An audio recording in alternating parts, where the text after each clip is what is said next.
Well, hello, everybody. My name is Sarah, Pearls of Wisdom and Food with Keto, under 20. And I'm trying to find the place that doesn't give you the glare back of my eyeglasses. What is up with this? I've got things covered, I've got things pushed down.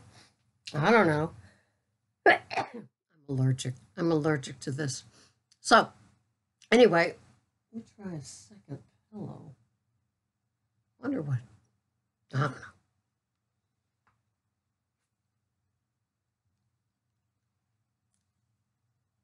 Well, that's a little bit better. Anyway, I was just going back to my old glasses because I like the frame so much, but apparently it's causing glare. So here we are. We've begun January, the new year, and I'm just curious about what do you have planned to do differently this month, this year?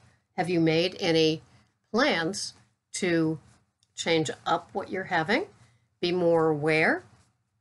Katharina commented a few days ago that she's into the dubious ingredients in makeup, and it's like, yeah, if we think food is inserted with dubious, scary items, just think of the makeup world. And I'm sure that they say they're regulated, but we know how the United States does these things. So we need to be extra careful.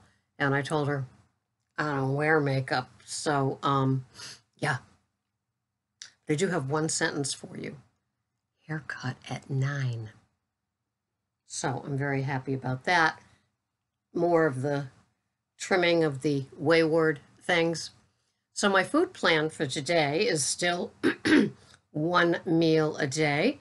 And so it's 4:30 now. I'm heading over to the cottage. I've got the final couple of days to finish things up. The countertop, which is going to be the pièce de résistance, is being put in tomorrow on Saturday. So that's really great because that's going to make the whole little cottage seem like a cottage. Because right now it's walking by cabinets that don't have countertops on them. But it's going to be sweet. So I'm going to be over there today. I painted all day yesterday. Touching up can take forever. And if you're like me, you know, you make a boo-boo over the boo-boo, and then you fix the boo-boo, and then you smudge, and then you have to add to, yeah. Is this where somebody can get very obsessive compulsive? Can you develop it just from painting a cottage? I'm beginning to think so. So when I'm done there, I will tackle here. But my meal for today, I'm going to have 2 bulletproof coffees throughout the day. So I'm 2/3 of the way done with the one that I started at 3 this morning. And it contains a little bit of coconut milk, 1 tablespoon of organic heavy whipping cream with no carrageenan in it, and half a tablespoon of Zyla, 1 tablespoon of brain octane from Bulletproof Coffee, and 1 tablespoon of Organic Valley pasture-raised cultured butter.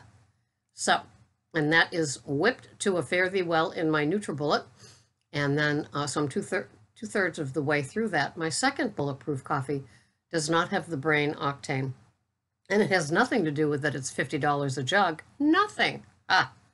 So it has 1 tablespoon of organic unrefined coconut oil, and you want to find the unrefined, and 1 tablespoon of the butter again.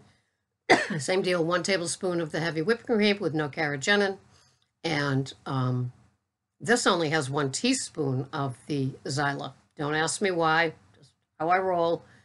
And I will have that around 10 or so when I come back from my haircut. And then I will go back to the cottage and do a wee bit more, but for dinner tonight is leftover prime rib again, and a salad of mixed leafy greens. It's 40 grams of watercress, 30 grams of organic baby spinach, and 30 grams of Olivia's Spring Mix Organic with 1.5 to 2 tablespoons, haven't put it in yet, of the macadamia nut oil and the extra virgin olive oil that's organic. I will put those 2 oils onto the salad. And if there's enough carbs left, I might have some Brussels sprouts, not sure. But that's so far. And I wanted to get this recorded before I head on out. It is about a gazillion degrees below zero here. So I've got on 2 layers of Cuddle Duds today, and I will head over there. And tonight I begin my 4 overnight work stint, which works for me. And yeah, so it's just chugging along. It's like celebrating the ordinary, another regular day, which I always love, love, love. I don't like the chaos or the push-pull or changes. I'm an old lady, and so I like things to kind of remain the same. It feels safe, right? And so I will, my 2 bulletproof coffees were weighed and measured with my kitchen scale. I use grams, not ounces, for most things because ounces can get very, very sticky, if you know what I mean. And for a food addict like me, I have to be careful. So then I will do my dinner tonight. I eat at 3, go to bed at 4:30, get up at 10:45 to go into work. And that's my deal. So I like to have my video in the can and scheduled to be uploaded or downloaded or put on YouTube at a certain time. And that's how I am rolling. I still have getting a camera and being able to do videos that aren't just me sitting here in front of you with the computer one, but that is for a different time because it's not happening right now. So anyway, did you make any resolutions? Are you a January resolution person for calories, for keto, for going to the gym, for ketofying your kitchen, your refrigerator? Did you make any resolutions that you haven't been following up until now? And once Thanksgiving hits, everything gets rather messy. Talk about a messy Monday. How about a messy month? Some people might have had them, and they've got to work on shedding their gains this month. And it's doable. But remember, you can't out-exercise a weight gain. It is basically, one doctor says 80% food, the other one says 80 to 90% food. So it definitely is your food choices that you're making. So you need to really concentrate on getting, if you're following keto under 20, maybe working from net carbs to total carbs, because you're realizing that even though it's a total carb and you're counting it, that it can get pretty messy. You can start really having those mind games, and who likes mind games, right? So that's what's going on here for me. Yeah, I don't know. It's just keto under 20. It may seem boring. That's why some people stop videotaping, because their keto under 20 just gets boring because they have this nice, tidy little package of their food rotation, their menus, their items that they cook. And it's the same for me too. It's the big salad. Sometimes it's a big A salad like it was last night. Other times it's just a big salad with some protein on the side. Sometimes a veggie on the side as well. I love sauteing cauliflower crumbles in butter and having 3 ounces of those. Other times I like to have the green beans sauteed with butter. Other times I like to have 75 grams of the Good Culture cottage cheese with some sauteed slivered almonds on top of that. So I have my little routine of what works for me. I know that Miss Joyce does too. I don't know if other people have the same old, but they're totally happy with the same old because it's so savory. But that's how we roll, and it works for us. And maintenance is very important to me. And I have my 2-pound window, which I am in. When I weighed yesterday, it was 122.4. My window is 121 to 123. So I'm happy with that. And I weigh myself once a week, so I don't get into any obsession with that.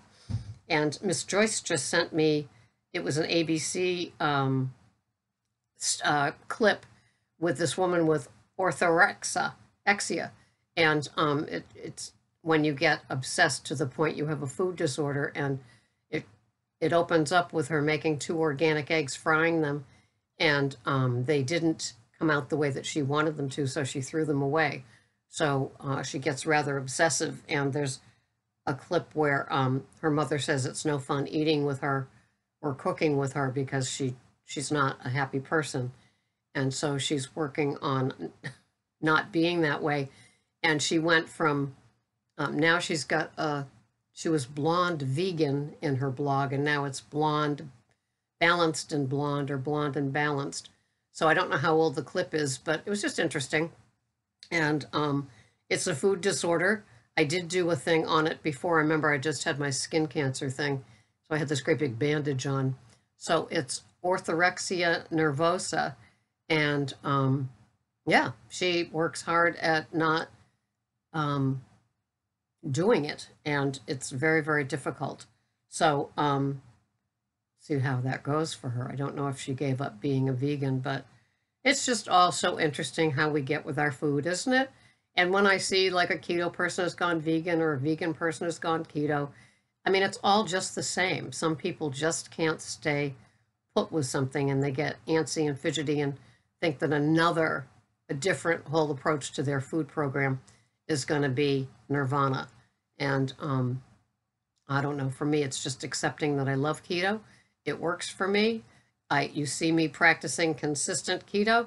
Sometimes it's boring. Sometimes I'm like a flannel sheet wrapped around you. It's like you know what you're going to get when you tune in here. You just don't know. It's like the box of chocolates. It's still going to be the box, but what's in it is not really changing. It's still keto. It's still the salad. It's still the bulletproof coffee. It's still the OMAD, at least it is for today. I can't picture changing that. I've adapted very nicely to it, and it feels good. So my pickles, my turtles, my snowflakes, have a wonderful day, and tweak as you need to. Nothing feels as good as tweaking and having it work out in a way that, like, oh, I'm glad I did that. What was keeping me from doing that all that time? So thank you. I will see you the next time. Tune in. Bye-bye for now.